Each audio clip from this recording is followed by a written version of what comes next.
Allez, c'est parti pour une nouvelle interview Gestion de fortune. Je suis avec Olivier Samin. Olivier, bonjour. Bonjour Frédéric. Olivier, vous êtes directeur des partenariats CGP chez Generali Patrimoine. On a pas mal d'actualités à traiter ensemble. La raison pour laquelle on est ensemble aujourd'hui, c'est parce que vous avez été primé. Vous avez été primé dans le cadre du palmarès des fournisseurs de gestion de fortune. Absolument. Et vous recevez Et le voilà. prix de la meilleure plateforme assurance CGP. Bon, alors d'abord, félicitations. Merci. On est content Merci, pour merci. vous. Olivier, première question. Selon vous, qu'est-ce qui fait que les partenaires, les CGP, ont considéré que Generali Patrimoine offrait la meilleure plateforme d'assurance? Bien. Alors tout d'abord, donc Frédéric, merci pour cette invitation et cet échange. Et puis merci également à Gestion de Fortune et à nos partenaires CGP qui nous ont fait confiance pour nous décerner ce fameux trophée. Alors, quelle est la recette peut-être Oui. Je veux dire, la recette pour être à un moment donné, et c'est jamais acquis, c'est Oui, jamais oui, acquis, faut... préféré voilà, de nos partenaires. C'est une alchimie qui comporte, à mon sens, plusieurs ingrédients. Ouais. Après, la recette, elle est peut-être secrète, c'est une potion Alors, magique, je ne sais pas. c'est- Alors, le premier ingrédient, déjà, je pense que le premier point, c'est l'entreprise. L'entreprise Generali. Generali est une entreprise qui, depuis maintenant 30 ans, est résolument orientée vers les réseaux tiers. C'est pas très joli comme mot, Ouais, mais les réseaux tiers, dont les CGP bien sûr, et d'y consacrer les moyens associés à maintenir cette stratégie dans la durée. Quand vous insistez sur la durée, vous voulez dire qu'il y a une forme de fidélité, de Absolument. permanence, alors que parfois, certains partenaires ont des stratégies qui bougent. Il y a des stratégies qui ne sont pas Hein, forcément identiques et Et pérennes donc, dans la je durée. pense Ça, c'est un qu'effectivement, point quand on est déterminant. CGP, on a envie d'avoir une relation qui est stable, avec des Absolument. interlocuteurs qui sont là, et pas quelque chose qui bouge tous les 3 Le jours. CGP est un chef d'entreprise. Par définition, il est là jusqu'à la fin de sa carrière dans Ouais. la même entreprise et il a besoin, dans son choix de partenariat, d'avoir une entreprise qui elle-même s'inscrit dans cette logique de durée. Donc ça, c'est un point important. Autre élément associé au premier d'ailleurs, c'est l'ancienneté des équipes. Qui pour certaines personnes ont plus de 20 ans. Donc ça confère à ces équipes un vrai statut d'expert, expert à la fois sur l'offre qu'on propose, mais également sur toutes les spécificités de notre écosystème. Nos inspecteurs, nos commerciaux qui s'adressent au CGP connaissent très très bien cet écosystème. Et là aussi, c'est un avantage et une spécificité très positive. Un autre point aussi lié à ces équipes, c'est la proximité. On est présent partout et pas que pour des commerciaux. On a des centres administratifs répartis en régions, ce qui fait C'est vrai une qu'il y a spécificité de l'offre produit, mais il y a aussi tout ce qui va avec, il y a le service. Absolument. Et c'est important de connaître les gens avec qui on va travailler et de savoir que dans 6 mois, ils seront encore là. Absolument. Sur ce point-là, pardon, ce que je dirais, c'est que l'offre en tant que telle peut peut-être quelque part se banaliser. Oui, je vois ce que vous voulez dire. Vous voyez ce que je veux dire? Oui, oui. Et à un moment donné, ce qui fait la différence, c'est pas le produit, mais la façon dont on l'utilise et on le met à disposition et on la le fait façon vivre. dont on accompagne. Absolument. Un autre point que j'aimerais aborder avec vous, Olivier, c'est un peu la tendance depuis le début de l'année. Alors, 2021, c'est bon, c'est pas bon, c'est un bon cru? 2021 est chez Generali un des acteurs importants sur ce marché, à l'image de notre marché des CGP. C'est excellent. Je veux dire, c'est d'une dynamique incroyable. On progresse de 40% en matière de collecte. Alors, je ne vais pas trop citer de chiffres, c'est pas toujours très intéressant, mais 40% de progression. Alors, un chiffre quand même en euros, c'est 900 millions d'euros de collecte effectuée depuis le début de l'année, avec un autre chiffre important, un taux d'unité de compte.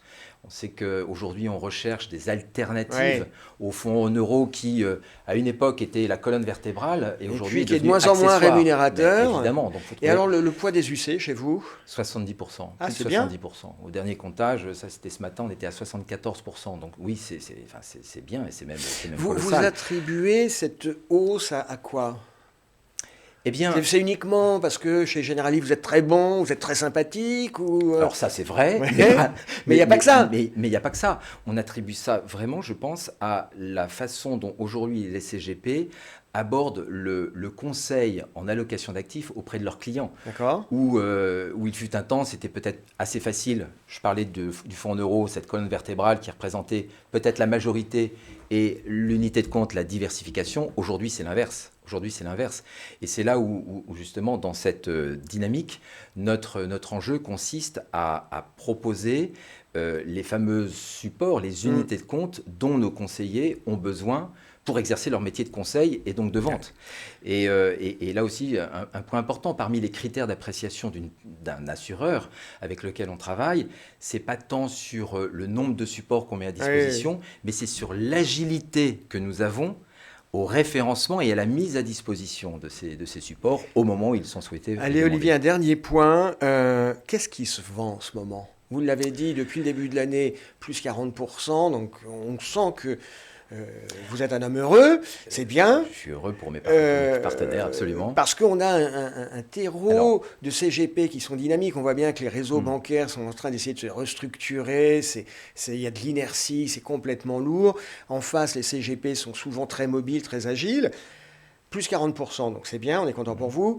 Qu'est-ce qui se vend concrètement ?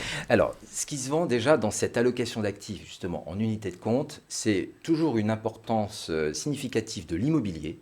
La poche immobilier représente entre 15 à 20% de cette allocation d'actifs, donc c'est significatif, avec notamment un blockbuster que sont les SCI, dont une que je citerai, celle de la maison, GF Pierre, qui fait partie justement d'un des piliers dans l'allocation d'actifs des contrats. Ensuite, dans cette allocation d'actifs, les produits structurés reste important. Alors, en flux entrant, il y a une dizaine de pourcents sur les produits structurés. Ces derniers sont d'ailleurs beaucoup plus dominants en arbitrage sur les stocks. Et en gros, 65 à 70% sur les OPC traditionnels, de maisons qu'on connaît. Et qu'est-ce qui se vend ? Eh bien, des maisons qu'on connaît, alors, je ne sais pas, je ne vais peut-être pas les citer, mais il y en a beaucoup. On peut tous dire. Mais la liste est un peu longue, avec une importance quand même à signifier, c'est l'intérêt pour les thématiques. Pour les thématiques sur beaucoup de sujets, la thématique de l'eau, la thématique sur l'intelligence artificielle. C'est vrai que c'est une approche qui rencontre quand même l'assentiment et des investisseurs et des CGP. Absolument, parce qu'on y rencontre la performance aujourd'hui, et puis également la compréhension. On comprend exactement. Le conseiller et son client, et particulièrement son client, a besoin de comprendre ce vers quoi et pourquoi il fait les choses. Comme cette dominante qui arrive également, qui est cette démarche justement ISR, qui fait partie aussi de cette thématique, qui s'inscrit de plus en plus dans le schéma de notre écosystème. Et puis peut-être pour terminer... Allez, un dernier, puis on va conclure. On va conclure un dernier parce que c'est ce qui se vend, et les tendances. Les tendances, on pousse aussi le savoir-faire interne de Generali, au-delà des partenariats qu'on a avec les sociétés de gestion, avec des fonds infrastructures, qui répondent aussi à des critères de stabilité sur la durée, des fonds de private equity, capital investissement. On a une nouvelle pépite qui s'appelle Lumina qu'on met à disposition. Lumina, c'est une de vos boutiques ? C'est une de nos boutiques, absolument, qui fait du private equity. Et là, pour le coup, l'assureur apporte son bilan et donc la liquidité du support. Et là aussi, la liquidité, c'est un point important. C'est un point important. Et puis, pour un peu orchestrer tout ça, je voulais le préciser parce que ça me semble important, on a mis en place et on a créé l'année dernière une structure d'ingénierie patrimoniale et financière qui s'appelle Generali Wealth Solutions, qui permet justement d'apporter cette expertise dans un environnement qui se complexifie. On ne vend pas une allocation d'actifs en unité de compte de la même façon qu'on vendait il y a 20 ans. Les marchés sont devenus plus compliqués. Absolument. Le cadre réglementaire est devenu plus compliqué. Donc, d'où cette structure dédiée. Absolument. Dédiée à tous nos partenaires en termes d'analyse ou de conseil, au choix selon les expertises et les besoins de chacun. C'est très clair. Merci Olivier d'avoir été avec nous. Merci Frédéric pour votre invitation. À bientôt.